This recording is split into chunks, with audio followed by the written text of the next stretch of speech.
Hello বন্ধুরা, তোমরা হয়তো অনেকেই জানো আবার অনেকে জানো না যে প্রায় 1 বছর ধরে আমেরিকায় আইস প্রচুর জায়গায় রেড চালাচ্ছে। আইস হলো US immigration and customs enforcement. Recently এখানে একটা বড় ঘটনা ঘটেছে।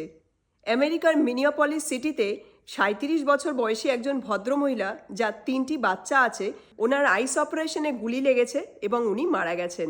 অফিসিয়ালসরা বলছেন যে যখন আইস ওই ভদ্রমহিলার কাছে যান তখন নাকি উনি কোঅপারেট করেননি এবং গাড়ি নিয়ে পালানোর চেষ্টা করেন, এবং তার ফলে আইসের একজন অফিসার ওনার ওপর গুলি চালান এবং তাতে ওই ভদ্রমহিলা মারা যান। এই পুরো ঘটনাটা এখন এফবিআই ইনভেস্টিগেট করছে।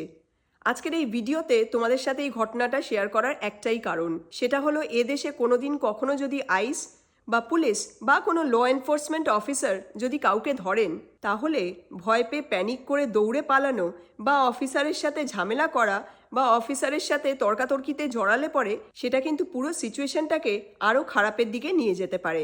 একটা ভুল স্টেপ আর তাতে মুহূর্তের মধ্যে সব কিছু শেষ হয়ে যেতে পারে। আমাদের সকলের পরিবার আছে, বাবা মা আছে, সন্তান আছে, দেশে আমাদের প্রিয়জন আছে, তারা আমাদের ভীষণ ভালোবাসে আর আমাদের অপেক্ষাতেও থাকে। এদেশে একটা ভুল স্টেপের ফলে আমাদের তো যা হওয়ার সেটা হবেই, তার সাথে সাথে আমাদের প্রিয়জনদের এর জন্য সারা জীবন আফসোস করতে হতে পারে। তখন চেষ্টা করেও আর কিছু কিন্তু ফেরত পাওয়া যাবে না। এদেশে কিন্তু ল অ্যান্ড অর্ডার ভীষণ স্ট্রিক্ট, সেজন্যই সবসময় মাথা ঠান্ডা রেখে কাজ করা উচিত এবং সবসময় ল এনফোর্সমেন্ট অফিসারদের সাথে কোঅপারেট করা উচিত।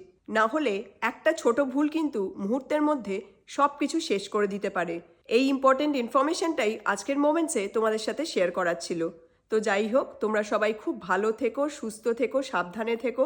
তোমাদের সাথে পরের মোমেন্টসে আবার কথা হচ্ছে। Bye bye.